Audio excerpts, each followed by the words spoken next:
City continue their unstoppable run in the UEFA Champions League. 1-0 down at half-time after missing an abundance of opportunities, chances, and really good opportunities on goal. But the start of the second half, Alvarez with such quick, amazing feet to get them back into the game. A very strange second goal indeed with the goalkeeper Glazer. I think not the worst Glazer in Manchester tonight, missing the ball completely with a punch. I've never seen anything like that in football. And then Rodri stepping up with another goal. This DM is becoming more and more potent, more and more clutch at all times. And it was simply an easy and a simplistic game tonight for Manchester City in the end. Yes, they went a goal down, but I don't really think there's too much to concern themselves with that at all. Looking at the stats tonight, 37. You mean, you could argue it was poor in some respects. 37 attempts on goal and only 3 goals. But there I am being a little bit facetious. This City team, best in the world. This City team look unstoppable. And you'll say, it's just Red Star Belgrade, Terry. It's just Red Star Belgrade. Rah. They do this to everybody, do they not? Do they not? They do it to everybody. They had so many shots tonight on goal. Their goalkeeper here on Who Scored has got a 8.9 rating after conceding 3 goals and missing that cross with a punch. That's how many saves he had to make, because the way their point scoring works are based on statistics. And it's funny how people that don't like statistics always use point scorings from Who Scores and SofaScore, which base their points on statistics. Isn't that funny? But it's crazy there. And obviously some massive news tonight as well. The goalkeeper for Lazio has scored an equalizer in the 94th minute of the game. Paris Saint-Germain tonight win 2-0 against Dortmund. Kylian Mbappe, or Killy, as Daniel Sturridge calls him, with the first goal. And the second by Hakimi was a thing of sheer beauty. That thing was absolutely amazing. And Barca smashing it tonight. And I have to say, listen, I've been a big critic of his because there's no Albert. But João Felix tonight was not just, it wasn't balling. Balling is balling out. Anyone can ball out and not deliver. Seen that many times. This guy tonight was a professional football player. Not a baller. Man was a bagsman. Far more important than being a baller when you're an attacker. And he has both of them in abundance in recent games. So listen, fair play to that man. But we want to get your opinions, want to get your thoughts and feelings on this opening night of the UEFA Champions League. Hit the like button. Make sure you're subscribing to the Football Terrace and you have turned on the bell notifications as well. Someone here says, Atti, you're a Finnish club. Look, listen, they're just not what they were. I mean, Diego Simeone is still very good, but they are not what they... I haven't seen that goal from their goalkeeper. I need to go and find it now. I'm sure it must be trending somewhere on Twitter. I'm going to go and search it now because I love seeing a goalkeeper score as long as it ain't for one of my rivals or against me. Let's have a little look here. Right, I'm looking at it now. Oh, my days. Wow. Literally the last... Oh, wow, that's amazing. It's a good goal as well. I've seen top strikers miss those kind of chances. Damn, what a goal. Oh, well, brilliant to see. You love seeing it. Again, no, I'm neutral to that, so that's great to see. But there we go. Atletico dominated. Well, I didn't see the game, so I can't give it an opinion as it were. Felix is now at a proper club. Yeah, you could say that. And look, if he delivers, he delivers. And I'll say fair play to the lad. Because all I'm about when it comes to these attackers is I love when you got technical ability. But if there's no end product, then you're basically a lingerie shop without a window. So what's the point?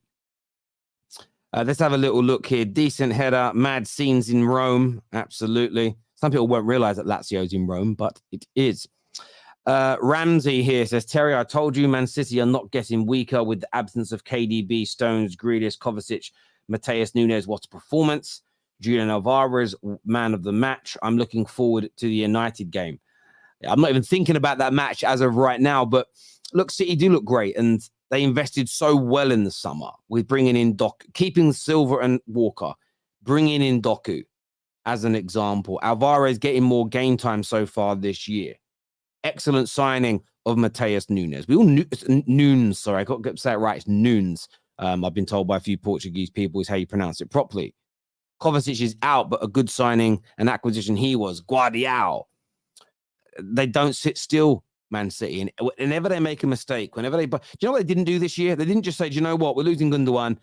He didn't have a great first season, Calvin Phillips, but we're going to put all our faith in him and give it another go. They said, no, we're going to go and buy additional players as well in case Calvin Phillips doesn't cut the mustard. If it was certain other clubs from Manchester, they'd say, no, let's stick with him. And in fact, they stick with him for 3 or 4 years and wouldn't replace the mistake that has been made. That's why they are the best club in one of the reasons why they are the best clubs in England.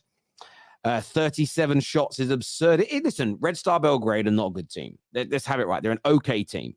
They will probably lose all their matches in the Champions League against any decent side they play. But you can't take anything away from Manchester City. They are unstoppable at the moment. And for me, listen, Alvarez will probably get a lot of people's man of the matches. But for me, it's Rodri. This man in the middle is not just blessed with exceedingly good technical ability. He has athleticism and stamina for days. And on top of that, he's got that for me, that's stardust, which is a clutch nature. He gets such important goals. And yes, you were 2-1 up when he scored. But that third goal, it put that final nail in the coffin. There's going to be no slip-ups tonight. And Rodri has picked up so many important goals for Man City of late. And I think that he was doing it last season, but losing Gundogan, and although Nunes looks good, Kovacic has looked good, somebody going to pick up and replace all those important goals over the years that Gundogan was scoring. And you wouldn't have probably a year ago put your money on it being Rodri, but he's doing that. And it isn't just, he isn't just picking up like, you know, the fourth goal of a 6-0 drumming. It's match winners or important games that end the contest like tonight. So phenomenal performance overall in terms of him, in my personal opinion. 115 still hanging over them. Look, it is, but I think it's one of those things now. I'm going to say this genuinely. I love you in my community, but until they're proven guilty now, it's dead banter. That's not going to stop them winning. It's like that joke's been done. It's been milked. Like it's been milked. It's done, finished. That milk is curdled, bruv. Let's wait now for something else. But yeah, I don't like Man City as a United fan, but I'm bored of the 115, the charges. It's dead banter, bruv. It's DB. Absolute DB. The Mad Hatter says Rodri is absolutely City's most important player.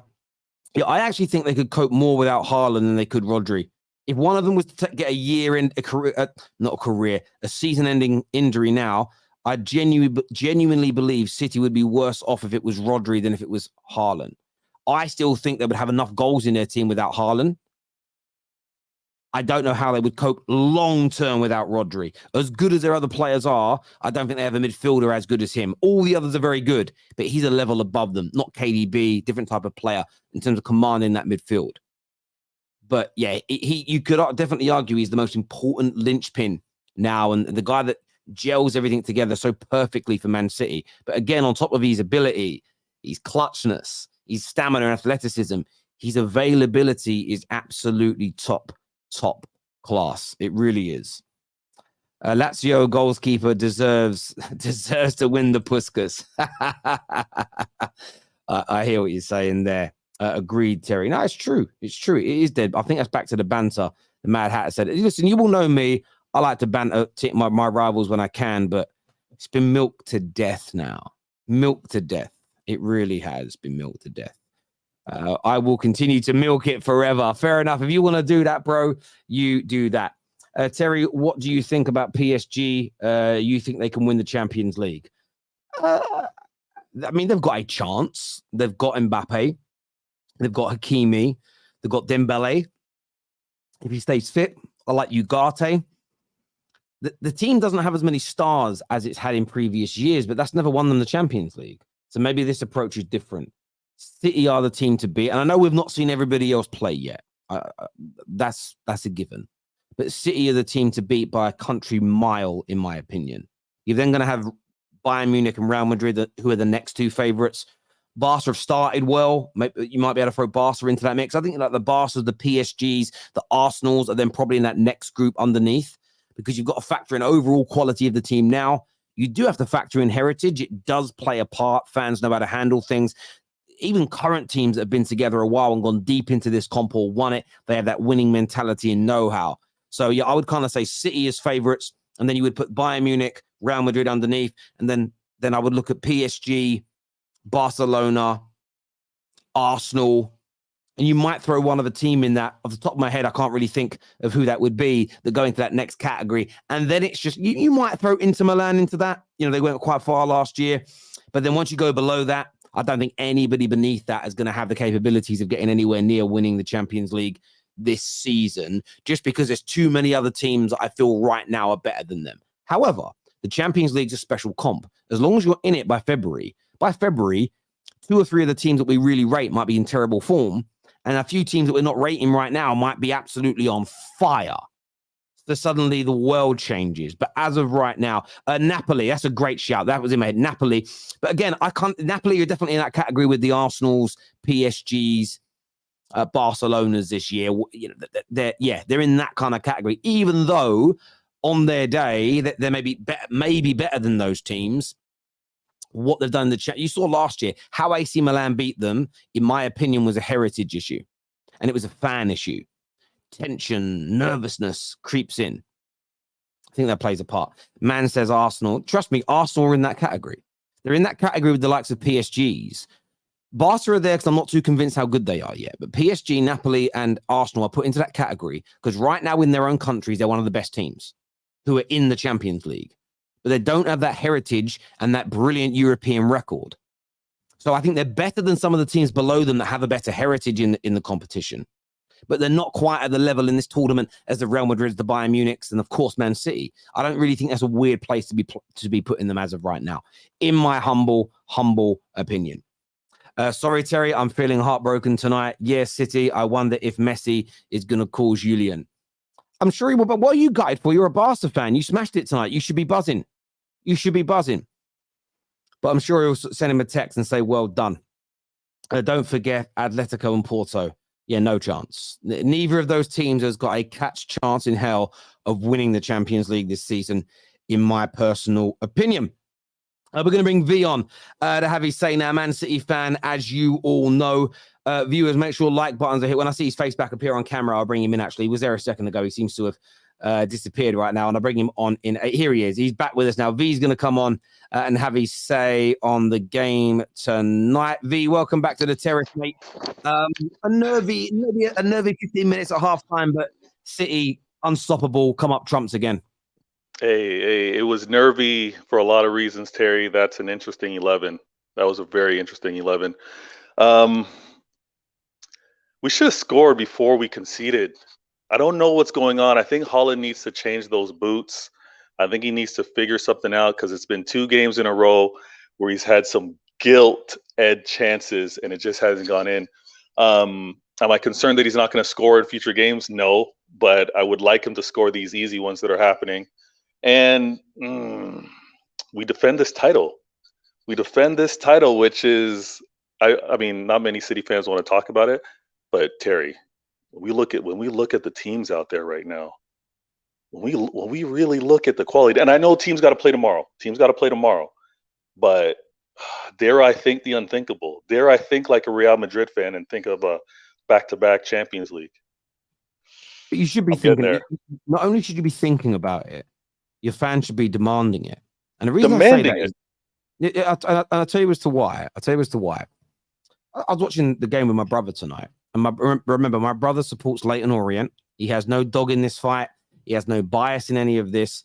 He said that City are absolutely amazing, and he believes that they could have won a Champions League during any era of this competition. So he's taking nothing away from them. Okay. But he said, if you look at the overall competition in Europe right now, you could argue if City weren't in this competition, it would be a really open tournament. Does that make sense? You are so much better than everybody else when you're at your best. This is when you've got one Champions League. Yeah. Whilst every other team is nowhere near your level, you should be demanding you win 2 on the bounce, win 2 or 3 in the next couple of years. Then suddenly, not only are you a European champion, you could theoretically in the next 2 to 3 years catch Man United and Chelsea's totals and put yourself in a position with one more win later down the line, you surpass them. And you build that heritage that some of our clubs have been working for 130 odd years. You could have it inside 10 years of becoming a player. So I would be demanding it because you're not looking at a Real Madrid team like when they did a 3-peat. You're not looking at a peak Barcelona. You're not looking at the best version of Bayern Munich. Liverpool are not even in it and not at their best at this moment in time. Chelsea's great Champions League team's not here. Man United, no chance. The Italian teams, Napoli might do something, but they're not there. And that's not a dig, but you might find in 2 years' time, the world's changed. Suddenly there's 3 or 4 teams that are really hard to beat. You have to capitalize when your opponents are weaker. Did you get where I'm coming from? Yeah, there's an opportunity here. I'm 100% with you. And the fact that we aren't healthy either. I was gutted to see Bernardo Silva have to come off. I mean, love seeing Doku because, I mean, what a change. And his directness, his skills, he's an exciting player. So to see him on the pitch was great. But for him to come on because Bernardo was hurt, man, there's too much going on. We got too many players that are not available. And if you looked at that bench to start the game, and I tweeted about this, this is a game to prove our depth. Like whether the youngsters like Oscar Bob, like Rico Lewis, like Gomez can fill a role when the key guys aren't there, like a Grealish, like KDB. So I was happy with the performance. We're entertaining, man. We went down a goal. I know everyone held their breath, like, oh, is there going to be an upset here? And on top of that, when you see plays like Ederson going out into the midfield, want to do a little cheeky touch pass, it was entertainment from the beginning to the end. I'm looking forward to this weekend too, because we got to keep the momentum. Guys keep winning. Liverpool keep winning. Arsenal keep winning. So we got to see to continue this win and keep this pressure on not only defending the Champions League, and I'm with you. I'm thinking about it, but also defending this Prem. No, I listen. I understand. Like probability-wise, winning it 2 years running. I think I'm not a mathematician, but I think when it comes to statistics and probability, your odds on you winning it this year make you favourites. But doing it 2 years back to back, the probability changes. I understand that, but with how good you are compared to everybody else, and I don't want to talk this into existence. I just look at it and think when Man United were our best in my lifetime and able to win Champions Leagues, we were up. There was generally like when we won it in '99. We weren't the favourites going into that season. There was 2 or 3 teams, the Juves, the Bayern Munichs, the Barcelonas. Ironically, we had 2 of them in our group that were seen as the favourites, and we won it. There's so many good teams around back then. When we won it in 2008, all 4 Premier League teams were good enough to win it. You, of course, had the Spanish teams. You had the German teams.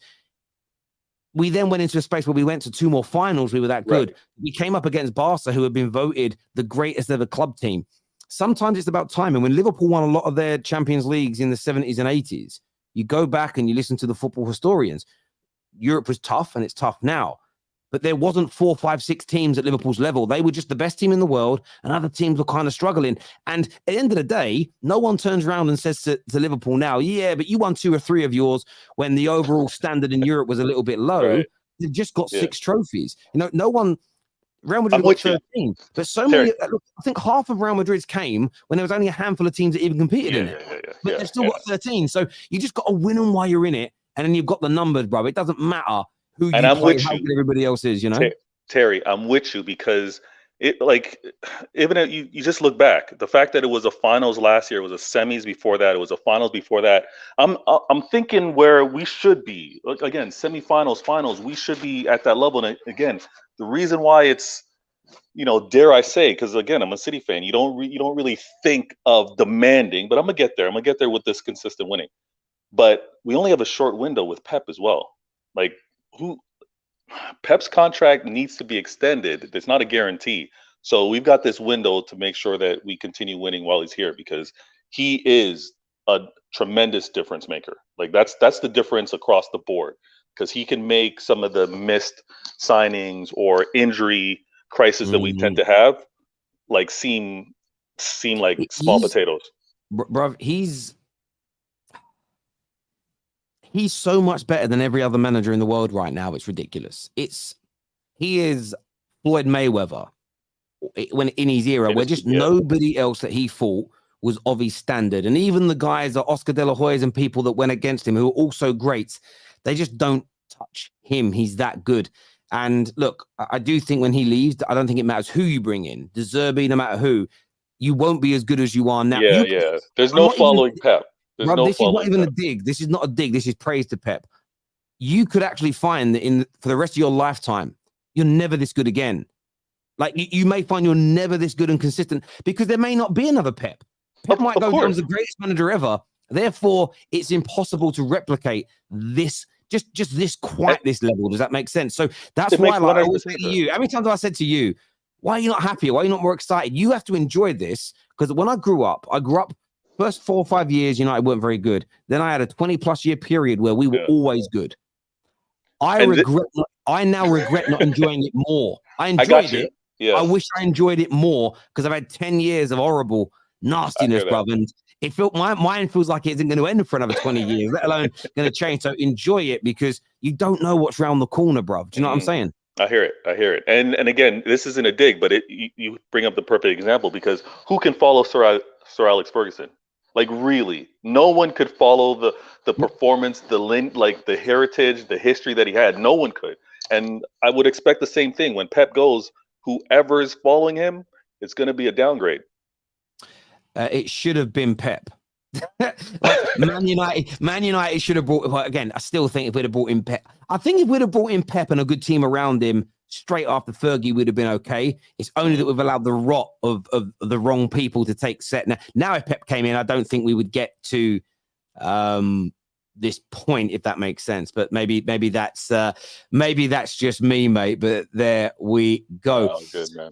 Brother, I appreciate talking to you as always. We'll chat again soon, V. Top man. Thank you very much, bro. No worries, mate. Thank you very much indeed. Thank you there, V. Hamza's here with us now as well. Hamza, how you doing, mate? You good? You well? I'm doing very well. How you doing? Yeah, I can't complain, bro. I can't complain. Good win for you guys tonight. Talk to me. Yeah, listen, to me, it started, we were very nervous. We had our chances beginning and we did not take our chances. And then coming out there to be 1-0 down, I was a bit worried because obviously you don't want to lose your first game since you become champions. And to lose at home against Red Star would have been very worrying. But come back from that, they were very, very compact. They had hard workers. They're throwing the body on the floor. They were very physical today, and for us to come back again, I'm quite excited because that's what we need. Because Leipzig have just won the game, and I know they're the threat that we've got, major threat, and we need to win the group. Yeah, you always want to win your group. I still think you guys have very, very little to worry about. In reality, you're the best team in this tournament. I want to ask you about Rodri. Scores another hugely important goal. He's just phenomenal, isn't he? I've said it for some time. He's phenomenal. He might go down. He's only 27. He might go down as one of the greatest ever midfielders. And in terms of defensive midfielder, we're talking about one of the greatest. And I've even said it. Like this guy, clutch moment. He's one of those players that has this clutch moment, the Steven Gerrard moment. Those moments that rarely you'd have a player have that. He wins you games when you need him. Today, it was the Sheffield United game. It was the Inter Milan, the Bayern. Before that was the Arsenal at home. When I went there, we beat them. Liverpool to win the league title. He equalized. Look at all those goals. Clutch moment. He scores when you need him. He's a leader. He's only 27. And to me, I've said, I don't think you'll ever get a DM that has a clutch moment than Rodri. Ever. Like, mate, he's brilliant. You genuinely could be right, mate. I have to stop this now. There's YouTube and Google have gone down. It's all crashing in front of me right now, even though I think we can see each other on StreamYard. So I've got to try and go and sort this out, my friend. And I'm sure we'll chat again soon, bro. But everything's starting to crash. None of my YouTube apps, nothing's working. It's them, not us. I've got to go and sort that out, mate. But Hamza, well done on the win tonight, my friend. Thanks for coming in. And we'll chat to you again soon, bro. I really do appreciate that, mate. All right. Thank you, bro. Thank you. Cheers, mate. Thank you. Take care of yourself. Listen, everyone, I'm not too sure what's happened. I think YouTube has had an absolute mare.